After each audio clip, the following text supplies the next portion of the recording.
3, Legacy taking on the boys in Avant, who have had a market improved from Split 1 coming into this one. You touched on it briefly before with the addition of Guncrab coming back in.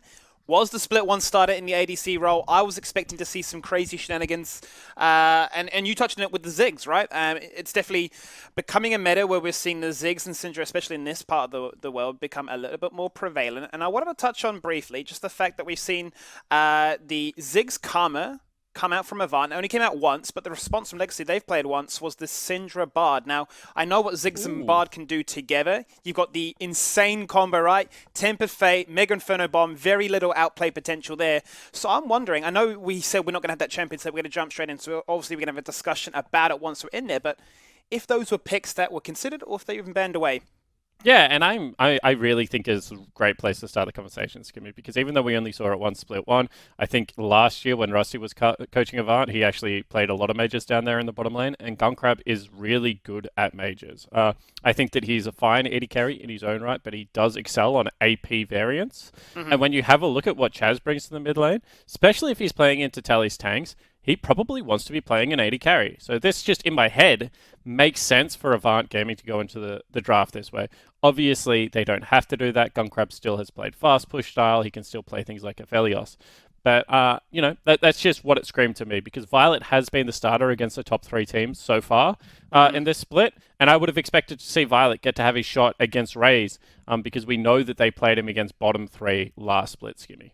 That's it, and shifting the attention right now from the bottom side of the map to now the top side with the impressive form that Paprise is in right now. I'm really excited to see how he goes toe-to-toe with somebody like Tapoon. You know, we heap praise on this man because he definitely warrants it. The guy's insane. Every single game he is coming out ahead with these massive leads. He is definitely giving them a lesson on how to play it, getting these 3-4 solo kills coming out, joining the team fights and saying, all right, boys, let's force those fights. So I'm interested to see, now that we've had a few games, a few chances to actually observe, where does Paprise rank amongst all the Titans in that lane? Yeah, absolutely, especially given the fact that, you know, Tapoon has been the unclimbable mountain this time around. We get into game, and it's actually the most standard of standard draft, Skimmy. Wow. Did not expect to see this one. And that's what's going to beg the question as to what those bans were, if those mages were taken away, if the Bard support, for instance, was denied, Karma especially as well. But it is going to be a staple here for the Guncrab as he locks himself in with the Ezreal. It's one of his most played from last split, and be quite comfortable. Yeah, and interesting to see if Raze comes back with Sweeper. He actually does. I really like this on super aggressive bottom lane, Skimmy. What you would have seen is Raze drops ward level 1. That ward now gets replaced. So that probably means that Graves is starting top side of the map. That ward now gets replaced level 2 by Tally. And if he can get priority, it'll go even deeper. Maybe a Raptor camp ward or something like that to scout out where the Lee Sin has started. And on Sweeper, you sweep the lane brush, giving Isles full lane control. And it means that Raze can look for kills. It's one of the easiest ways to look for all-ins. Also, given the fact that it is going to be Babip starting top side of Summoner's Rift, and Isles and Raze starting bottom side of Summoner's Rift in lane, they're going to get a huge advantage of being able to pick whether they freeze this wave or whether they push it, just based off the fact that they started in the lane and the Avant Gaming bottom lane did not. They did not, and as you say, yeah, both junglers going to start with the red buff, accelerate their ability to power farm through. Both are exceptional at that. And Babip going to be quite comfortable playing the Graves, given the state of how his team are performing right now. Thrives in the ability to have priority, thrives in the ability to say, well, if I can farm and leave you guys to your own device because I believe in your ability, then we are in a very, very good situation. I always get very excited, however, when I look at Isles and I see him playing the Taric. I date my mind back to what we saw when they played this combination before. That decisive two-man flash across the wall with the Dazzle to set up themselves with that game-winning play. Yeah, absolutely. Of course, that game-winning play against Order and Legacy have played this combination many times, Skinny. And they like to do it when they're not running tanks. What they'll do is they'll run some pseudo-engage. They've got a Gangplank ultimate. They've got Razor's ultimate. You know, maybe a flash stun from Isles. But what the ultimate from Isles does is it means that those engages are much stickier because you cannot take the damage while you're looking for them.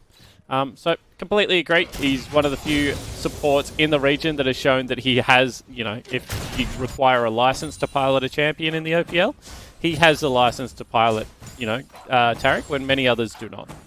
Now, shifting the focus to the mid lane, we were quite vocal about what we'd see, especially from Chaz. Would it be an ADC to really go into this tanky Hold the thought a second. matchup? Topoon's in a lot of trouble. Yeah, let's definitely help this fault. Topoon has no mana. He's going to look to try and force that flash away. Gets the response coming out from Lisa. Max range flash with the grid. Haymaker says hello. White flag gives Avant the first blood. Yeah, really nicely done there from Lisa. I think he actually botched the start of the gank, however. He should walk in and look to just hit the E slow and be able to follow up with his Q. No need for Lisa to flash there. Paparize definitely needed to flash for the additional damage. So they do use 2 summoner spells, and they weren't able to necessarily crash the whole wave before Topoon got back to the lane. However, still definitely a good trade. That's a lot of punishment potential, and the Ignite goes up. So they're definitely looking for an all-in right now. Ignite means that Isles takes a couple of turret shots, and Lantern is there for protection, so the trade sticks.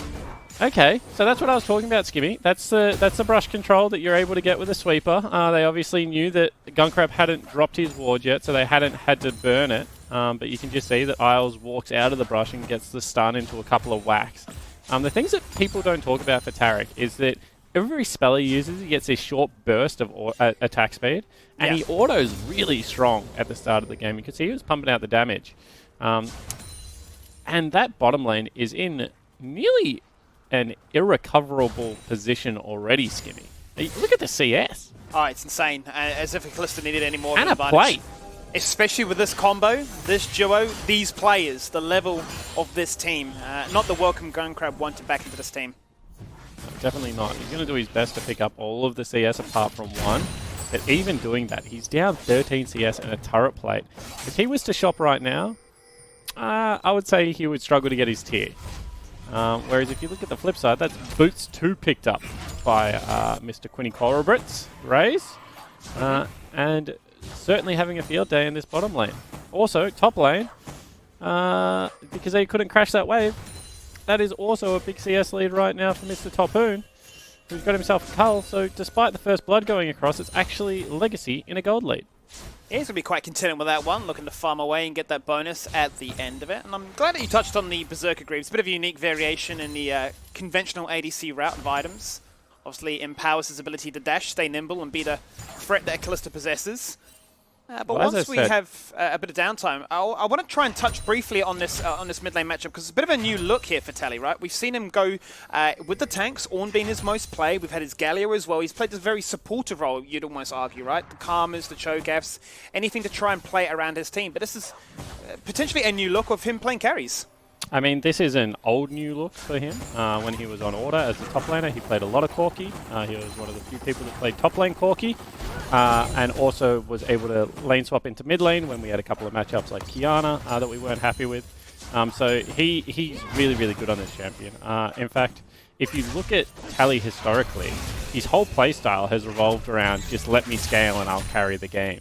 And I was actually memeing with him earlier on Twitter. I don't know if you saw, but I was saying, what were you doing on all those picks? And he gave the honest answer, farming.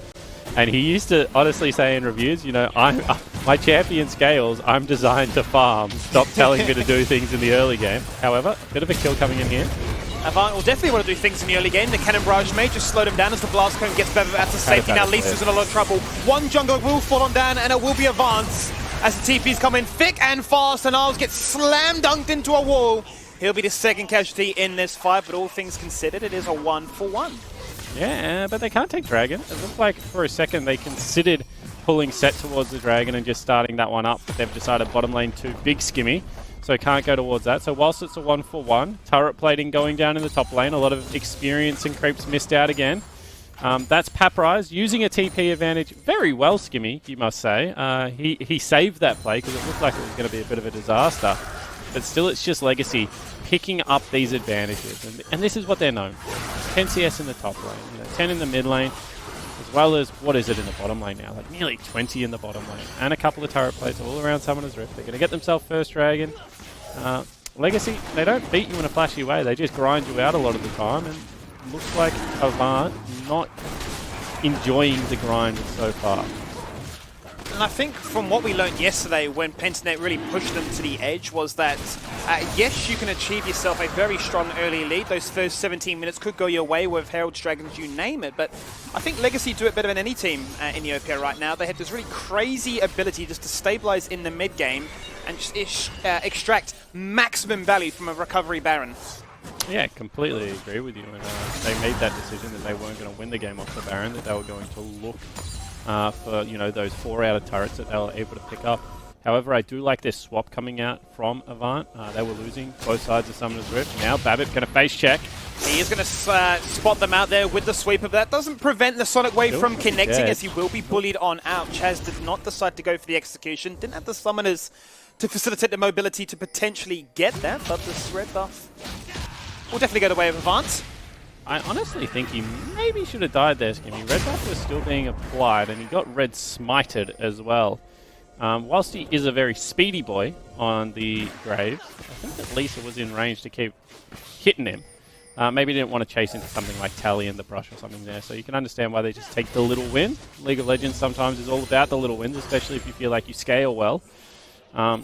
In saying that, I'm not saying the best amount of scaling on the Avant Gaming lineup when you compare it to something like Legacy, and that is a little bit terrifying considering the fact that you are already down in gold. You can see those clear identities that bridge the gaps between those points from early to late, early through the bot lane, early through the Babip jungle, but then the insane scaling capabilities that we know Corki and GP can obviously achieve, and the ability for the Cannon Barrage to be kind of iconic really to Legacy, and always finding assists, always having that ability to impact and save the teleport for a fight that could go their favor. Yeah, well, as I said, it's kind of that pseudo-engage tool, right? The best thing about Gangplank Ultimate is you say, we are fighting here, or you're not fighting here, by just dropping the ultimate on the carries' heads and making sure that they have to walk out of that zone. And I think that that's something that Legacy decide really well. We used to call it drawing our line. Tally, he's in trouble. He is in trouble. Lisa has been very present in this side of the jungle right now, rewarded for his efforts. Gets the kill. Lisa's a really good Lee Sin. I believe I spoke to you about it. Hold the thought. Okay, nothing happening there, Skimmy. I believe I spoke to you about it a heap when he first joined the OPL, Skimmy, about how this guy was just like a prodigy of Lee Sin in solo queue. And I'm a Lee Sin player myself, and I used to just watch Lisa play Lee Sin because I really enjoyed it. And he's got some clean mechanics. What he did there is he landed the Q, kicked him, Warthog forward for the auto attacks, kind of baited out the summoner spell, then followed with a Q. Tally probably thought that he was Q'd multiple times during that combo. He's also done something that I really enjoy doing on Lee Sin. So you would notice that Lisa, whilst he did last hit the Rift Herald there, didn't pick it up. You need your wards available on Lee Sin, and sometimes if you can't drop Herald immediately, hold the thought. We have seen it happen a few times. It's a little bit awkward, and you end up summoning it in the middle of a play and go, hang on a minute, what is that? But as you say, no play, no foul. The ult comes out, and both will just walk away. That's really interesting from Popoon there, because he obviously thought he had the solo kill, because otherwise he would love to hold that ultimate for the inevitable Rift Herald Siege. Quite in the way that teams will hold Bard ultimates to kind of ult the turret. If you just ult the wave, you can deny the AD carry's ability to be able to pick up the gold of the Rift Herald by just zoning him away from that turret. Now that that's not available, now that Isles also doesn't have his ultimate, this could be a 4-man dive in the bottom lane if they're able to get Tally off this mid lane wave. Well, Lisa continues to bully out Tally, having taken that flash moments before. This time Chaz connects, takes 2 turret shots for his sins. Will pop the clone, but will get out of harm's way. Happy there for protection, and does have that Herald if they wished to deploy it. Lisa, it's his most played champion for a reason. It's his highest win rate. He is definitely putting on a show so far.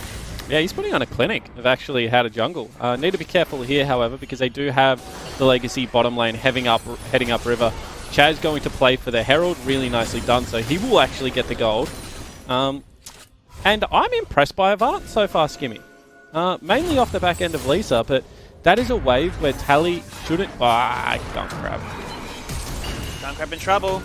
Chucks at Isles. We know what he can do when that flash is available. Ignites, walks away, may actually live, and Legacy might be thinking we should have got more from that.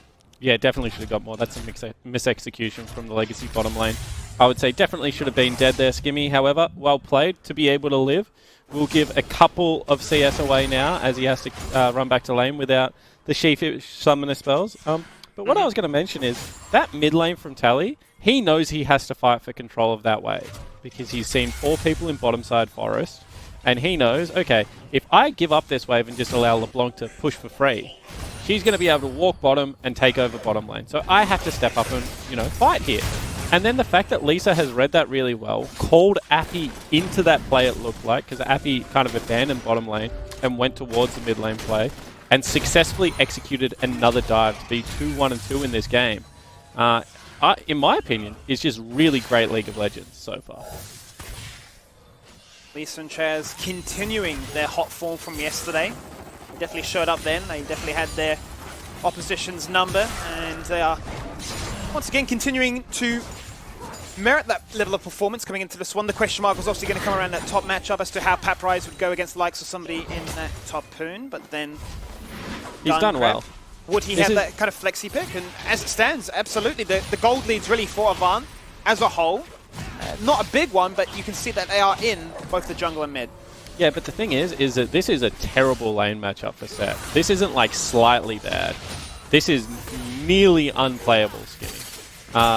Gangplank just keeps you at range, plays around the pistol and the trial by fire really nicely, and then obviously has the ability to, oranges most of your CC and therefore damage. And anything with a speed up to be able to run out of that sweet spot of the W of Sett can give him troubles. Things like Renekton, and in this case, Gangplank actually performed really well into it. So the fact that he used his first teleport to be active on Summoner's Rift, got his team a kill, and now has stabilized at 20 CS, because you got to remember that's where he lost the 20 CS from, is quite impressive from Paprise, especially in what I would consider a fairly good counter matchup for Topu.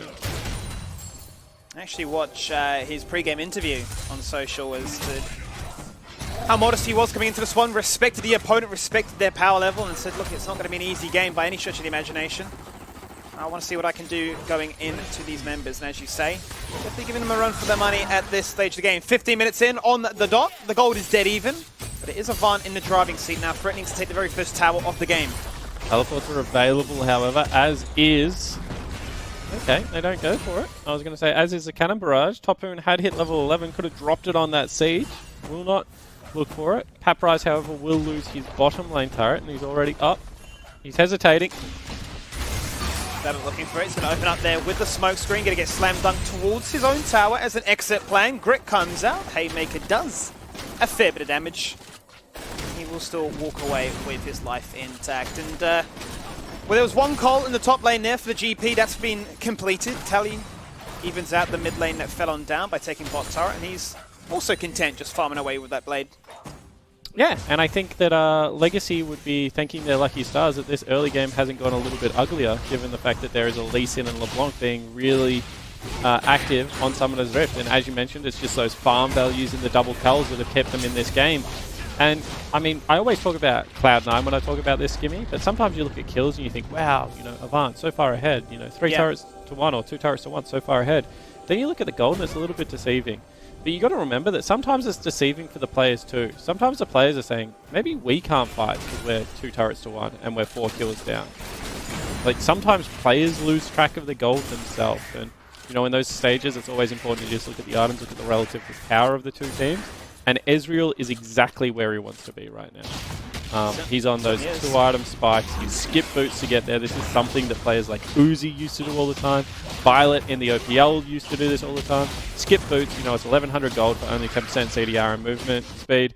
Really, if you can get your power right now and maybe win a team fight, Ezreal has enough mobility in his kit anyway to be able to allow that to happen.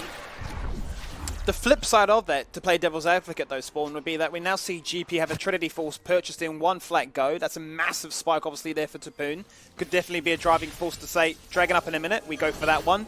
Blade of the Rune King, the first of many that a Kalista needs to reach that power spike, but the Shurelias most notably here for Isles and his Tarek.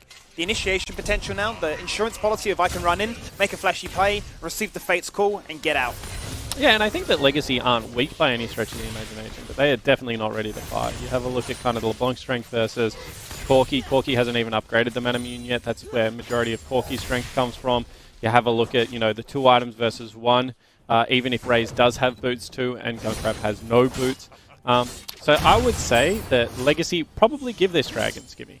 If I know Legacy the way I think I do, they are very content and not fighting objectives. If they are even, they want to fight them when they're ahead. And you can see already that they've sacked it. They're on the opposite side of Summoner's Rift. They're saying, I don't want anything to do with this. Certainly don't. They're going to kill It's not going to Paparazzi. prevent Babbitt from continuing to show his face around. Kills appearing to be far more valid and important at this stage of the game than objectives, it would seem. And wanting to make this matchup go from bad to worse, as he does eventually have to flash away with the third Legacy member showing on up. But that is the ticket for Avant to push on home and go straight through the mid-wave to lead that They're turret. flashed on Raze as well. Raze just had to burn his flash there, Skimmy. This is some decisive play coming out of Avant Gaming. Gunkrab going to shepherd it in for a second charge. They're going to trade up 2-for-1 turrets. They get rid of the flash on the primary carry at this stage of the game. And Interesting. I think Avant looked very, very good. Dead even once again is the goal, but you're seeing just how much they are taking as a result. Headbutt goes off, takes out the mid tier 2, now works towards crippling that mid inhibitor turret. And meanwhile, Chaz the entire time is pushing them through. Now they back off, they pick up a dragon. Small leads as you highlight from the start here, and they're starting to pay off. Yeah, and it is only going to be a win Drake, Skimmy, so not the most impactful Drake of the game. However, I always think that Windrake is one of those better dragons that if you split the first two dragons, because the cooldown reduction of the ultimate per dragon is also really nice, right? It's not just about that movement speed of the soul, it's about having your cooldowns up in fights when the other team doesn't have theirs. So if, for example, you know, you have LeBlanc ultimate as well as Set ultimate, you might be able to bait out an Isles ulti, wait, and then you'll have a much bigger time period where you'll have your buttons that you need to win a fight, whereas Isles has one of the longest cooldown ultimates in the game, will not have his. So I always like to think about how the Drakes impact the team compositions. And I think against Taric, it's not the worst to have yourself a Windrake. Bear in mind, obviously, the addition of all those extra speed zones around the map, so rotations become just a little bit easier right now. You can see that Avant definitely have a composition that is well suited to finding picks, especially with how Lee Sin and LeBlanc have been playing to start things off with, so it won't be as punished by not having the teleports to match that of the Corki. And Skimmy, it's always nice when I say generally an Ezreal should have their 2-item spike with the upgrade by 18 to 20 minutes. And it never happens in the OPL. But for the first time, I think, this season, we have an Ezreal on Summoner's Rift that has his spike 18 to 20 minutes, is level 11, has not gone Boots 2, has instead gone Warhammer, but probably has 40% cooldown reduction if he's running Transcendence, and is a big boy on Summoner's Rift right now. And look how unpunished he was based on how that lane started, the amount of attention shown his way with his bot duo. He's reached this part of the game unscathed. Yeah, he is really ready to take over. On the flip side, Topoon is starting to get a little bit out of control. Paparazzi knows that, so he just punches the brush out of frustration. But I would say if they can get a fight now is the time that you can win the game if you're Avant. Your LeBlanc's really strong. Your Ezreal is perfect. Lee Sin at his strongest point in the game, level 11. You probably need to win a fight in the next 3 minutes. Otherwise, this game and the kind of, you know, Corki Gangplank win condition is going to be too far online. Let's see how Avant look to try and set things up with 2.5 minutes on that next Drake spawning. I'll put them on a potential soul point as Legacy look to gain control once again of their top side jungle. Quite content continuing to farm, quite content donating that resource to Raze to get himself a second item necessary. And this has been kind of 10 minutes since that mid lane kick where we haven't seen Lisa actually go for and make a play. Yeah. And I feel like the Avant gaming lineup is going to live or die by their jungler. He does seem to be their kind of barometer at the moment. Chaz is the main beneficiary, I think, of a lot of the plays that Lisa goes for, but those two... They do have a lot of items online, however, Black Cleaver now completed for the Lee, so Rabadon's cap just in one go for Chaz. One-shot potential incredibly real now. You're still waiting for Telly to evolve his own Miramana, but he has a Trinity Force as well. We're seeing 3 Trinity Forces on the Rift. There's tons of damage. Certainly is. And I think that this is a really nice build from Chaz because he has to be able to threaten the Taric. And if he can threaten Taric before the ult goes down, maybe you can bait out a couple of crappy Taric ultimates, you know, where Taric has to use it super early in the fight. And maybe can change Isles' itemization skimming to be a little bit more passive. Maybe get him to itemize into some early magic resistance as opposed to something like the Locket or something like that. Cannon Barrage goes on down as Tapoon looks for the 1v1. Paprice does not have his flash shot, but it will be available in the next 15 seconds. Looking for trouble, looking to try and bully him out, and try and find any resources that could net them a win. These top laners really going at it, aren't they?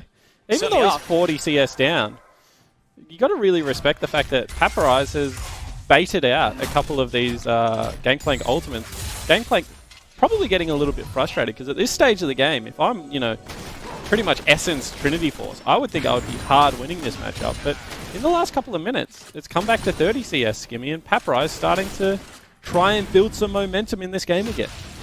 He certainly isn't having as much control as Tapoon is used to in these first few weeks of the second split. And that was one of the question marks coming into this one, how Paprice would fare. Well, as it stands so far, really well. Yeah, I mean, Paprice is a really great player in his own right. I think people forget, but this guy, when he went over to Korea, came back, was very deep into Challenger, figured out the new champions very quickly. In Camille at the time, found out she was pretty broken, and wasn't necessarily able to translate it well to the OPL, but not everyone is Skimmy. Good control over this area right now. Chaz taking some damage. We'll have a lot of damage as well there as the package gets deployed on down. Won't be used for a damaging effect, but more so for repositioning. I think it was really smartly used to just kick them out of that brush, Skimmy. So now they have an easier job of base checking. And as Chaz is not... Oh, hooks on! Okay, so certainly on. Cosmic Radiance is going to buy enough time there and will negate Very a lot nice of what kick. Paprice is trying to set things up with. But can they find that kill? Batman takes out Lisa, now it's a 4v5. Can Lexi run away with this one? They have taken out Raze. The ADC is gone. Guncrab lives! The collateral damage does not connect! And two members are at critical as Chaz comes on in, and the wind-up of a Dazzle cannot do anything. He's gone back! To prevent the Chaz running on back. In and out they go, playing on cooldowns. Guncrab flirting with death! Finally they find one! Tally gets one with the cannon. Another As he hook! blasts him from on down, and Paprice gets the reset, gets the TP in. This fight will just not end. Avant are mad. What is happening? I just don't understand, Spawn. What a fight coming out of Avant, and that just shows how far this team has come. Chaz with the fanciest of feet, Skimmy. I cannot wait to see this again. I love watching awesome LeBlanc's team fight. You think back to Worlds, Maple, you think of Oceania, you think of, the Swiffers, the Claires, the Fantixes. Well, now, start to add Chaz into that, because that was such a beautiful display of LeBlanc mechanics. We're going to see the start of this fight. So what is it at the start? It's a really nice hook off Fog from Appy. Flash forward, was supposed to ult Raze back into the team. Lisa says, all right, I'll go do it myself. Very nicely done from Guncrab to go get him. And then the fancy footwork starts. Guncrab flirting around the edge of the fight, dodges out of the rocket, dodges out of that big collateral damage. And this is where, just Flash double distort forward, goes back to his clone, lands the chain, makes Tally burn that stopwatch, isolates a couple of 1v1, gets some more much-needed damage down onto Topu.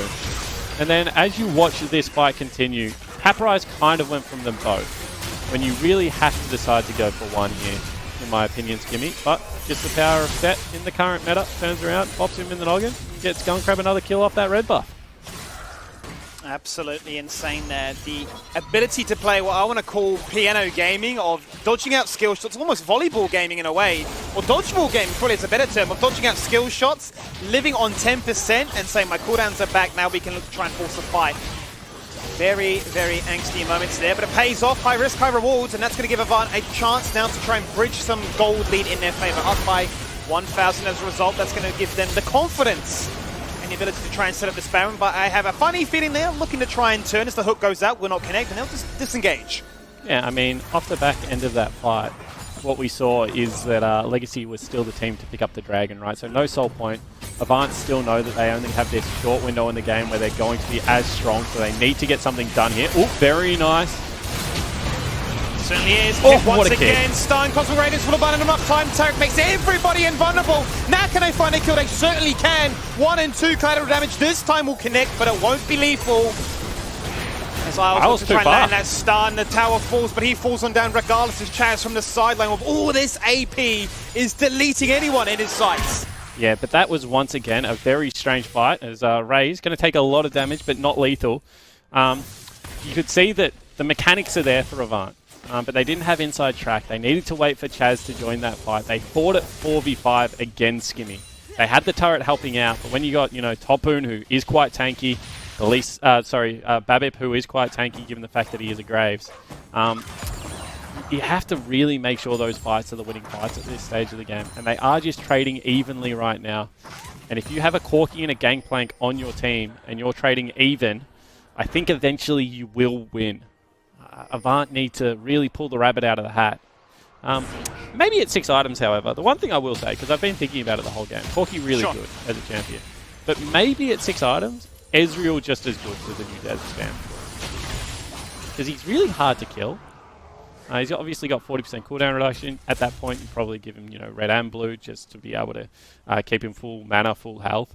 And he just kind of 1v5s team fights by himself. Gets people low enough for Chaz to be able to dart in for the assassination. So if Gunkrab plays this really well, potentially scaling isn't as big of a factor as I'm making it. What do you think of Death Dance as well as Blade of the Ruin King? I've only seen it a handful of times on the Ezreal, but given they're going to go into a fairly tanky roster, at least 3 members of Legacy being suiting that sort of sentiment. Yeah, especially because they're not like necessarily health HP tanks. The other option you have is you just go like, whoa. See, Chaz is a little bit better. Hold the fort. Hold the fort. Always the word, always the call. Happy this time will not be able to lead on out with that death sentence. He will fall on down. He will fall victim to the death itself as they get baited by the Lisa. Locked in a stasis, Chaz jumps across the wall, sees the Cosmic Radiant, says, I cannot do anything. I wait my time. I will find that kill. Ooh, now, Topoon in some trouble here. It is a 2-for-1. Legacy still with a numerical advantage, fighting on their side of the map. They won't get caught out. However, they don't have the Death Cap LeBlanc and no Taric ultimate. So they need to play this very carefully. They are going towards the Baron, but LeBlanc can really pop either Raze or Babip here and make this quite an unfair fight nearly straight away. Gotta be careful right now. Very long cooldown on that Taric ultimate. Very susceptible to the one-shot potential. Chaz jumps in, and you can see what that does, but not if he fails to distort back. Gets dazzled twice, and you can't juke death when it's that clean, that easy. And that flashy, as Babbitt says, forget about my ultimates. This time I'll get a double. The bait is good. The Fate's Call is better. You're stunned. That's a triple. Thanks for the money. And now we get ourselves a Baron as a lonely Appy goes phase checking and might just donate them a quad. And as so many teams before them, right, Skimmy, Avant look like they're on the edge of being able to take it to Legacy. Legacy start up the Baron. It looks like a little bit of a 50-50 fight. But just mechanics let down the players. And Tally was saying that champion select doesn't matter, just skill gap matters in OS. And Chaz unfortunately distorted to the wrong clone first, popped back into the Baron pit it looked like, and just got cleaned up. Legacy going to be able to push through. They're going to break open the base 31 minutes into this one. And, a bit of a hook. But I think this is going to be unanswered. Legacy in Legacy fashion will find that Teleport Baron, coming in, actually. Deciding fight. That'll give them a 5k lead, but they haven't had a chance to shop and utilize it right now. Now, Papwise comes in, no flash.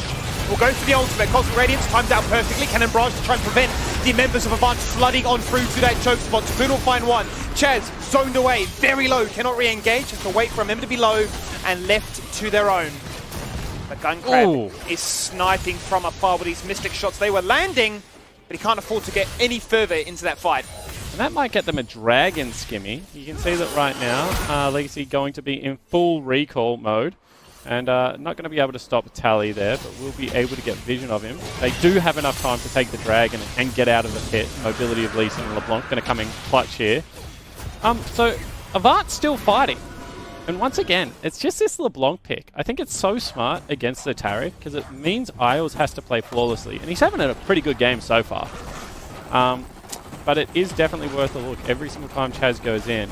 Just paying attention to whether Isles uses that ultimate or not.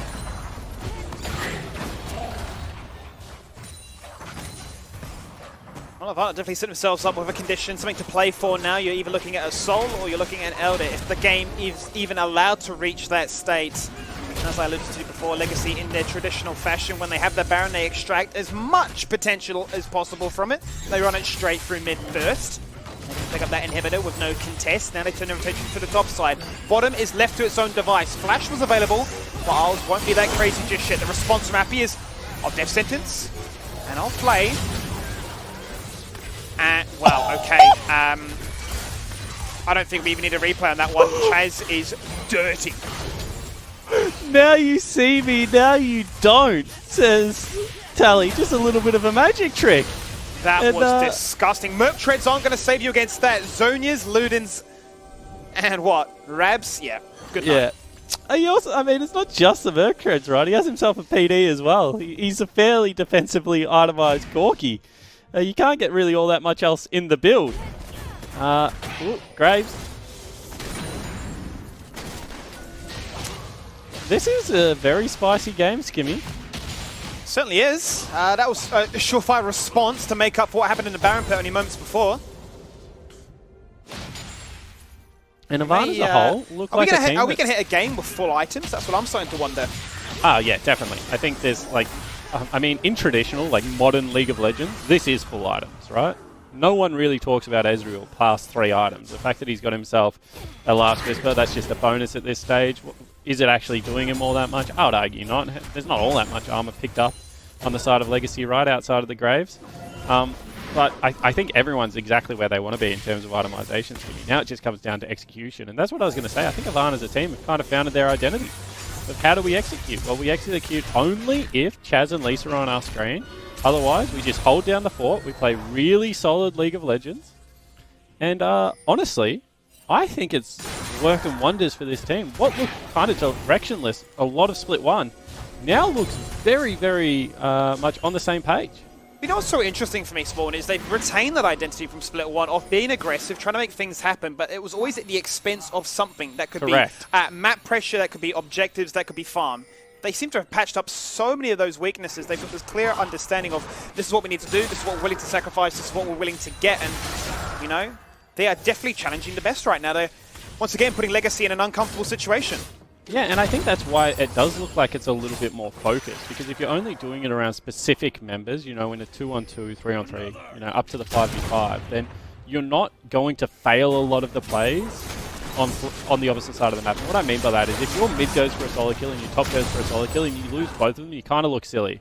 Whereas if you know your mid's going to go for a solo kill, you just bring kind of 3 or 4 people mid. And that's what they did throughout this game, Skimmy. And it made them look really, really coordinated. And, you know, Gunkrab just played a good weak side while it was all happening. Question is, though, how do they respond in the mid to late game transition? That's something that we're still yet to see. 7k is the gold lead for Legacies. They continue to mount up the pressure, working towards bot side to open up that inhibitor to make it a second for the minions to flood on in, buy them some time, and crucial at this stage of the game, given that Baron is up in 35 and the Soul Point Wink edition for Avant is up in just under 60. And the thing is, Skimmy is... Oh. That's a little bit of a flub from Chaz. I think he could have killed him there, but saying that still gets out the flash, so very nicely done. And I was going to say, the thing is you have to take into account how the team fights are going to play out. And we keep mentioning this. Legacy, one of the only teams in Oath that is willing to play tankless compositions. Up there with the Chiefs, right? Yeah. And they've been doing it well. But the danger is this time you're playing against a 5-item LeBlanc. So you don't have to do it well. You have to do it flawlessly. Because otherwise she's going to kill, you know, either Ezreal or the Corki on the approach. And that's what we're seeing at the moment, is such fear of Chaz. Big responsibility now is placed on the rookie Isles to find the right time, be decisive, be confident in his execution of his own ultimate. As the Baron dance gets started here by Avant, they want to force that fight. They know they are stronger for the reasons that you've already listed. They know that Legacy are trying to slow this down and play it from a macro perspective with those Winions. But Legacy are flirting with danger and really putting the onus on their opponent to say, you make the first move and we'll respond. And this has been really nice from Raze. While we've been, you know, just having a bit of a chat, he went and got his team mid lane priority. He goes and gets him the dragon. A couple of times this split already has just looked like when all else fails, give the balls to Ray and he will carry. And once again, he's just taken over kind of the map state and got 2 major objectives for the Legacy lineup. So now, here we are, 37 minutes in, where both teams now having the ability to threaten a soul point. Avant getting a little bit hard done by there. They tried to run Legacy around, force their strategy, their style. It did not pay out. Paprise will sidestep the fancy feat there of the Callista, looking to try and empower with a Dazzle. Mid inhibitor respawns, but only to fall on down very quickly again. Legacy just really solid macro play. Ray's looking to just close this one out. He's had enough. Keep an eye on Chaz though on the flank right now. There's a lot of damage. Instant responses. Taric ultimate, we have to use it. Cannon Barrage goes on down. We need to find kills within this small 2.5-second window. That's a 4-man knockup. This could spell disaster. Raze. Avant, they find one, but Raze is ripping through the ranks. 1 into 2 into 3 into 4. You know what you get when you have this guy on your team. He's going to get the Penta. He wants the Penta. Is it a day of Pentas? It certainly is. Legacy. They make us wait once again to the late game, but we play for Pentas. And what a performance. They're going to keep themselves undefeated, Skimmy. 6-0 after 3 weeks. And their AD carry puts on a flawless performance. Look, the blood is rushing to my face. I'm screaming and shouting harder than Katy Perry at a good concert on a good weekend. I tell you what, that was a fantastic performance. Avant made them work for it. And I think, all things considered, they should be really, really proud of themselves. The fact that they've definitely worked on their identity. They've patched up those weaknesses. And if we look at the standings, right, you know, you say 3 and 2, currently sitting in 3rd spot. I think they definitely deserve to be there.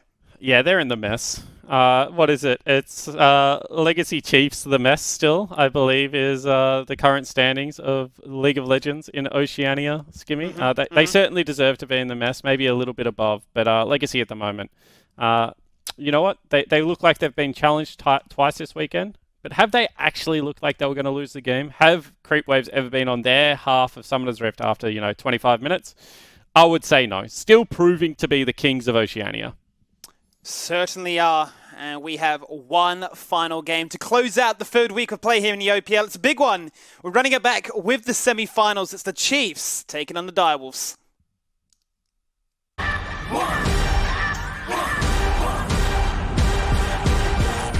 Today is the NeoSurf Cup, and we're going to be playing against Misfits, so hopefully we can bring home the win.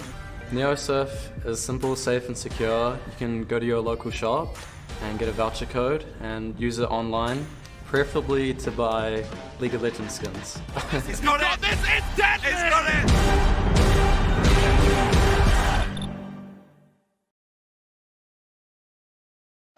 Welcome to the 2020 OPL. I am Nick Boy Richardson. And that's a beautiful hemo play. Got to multiple members. He gets himself a double kill. It's Raze doing what he does. The team fight king.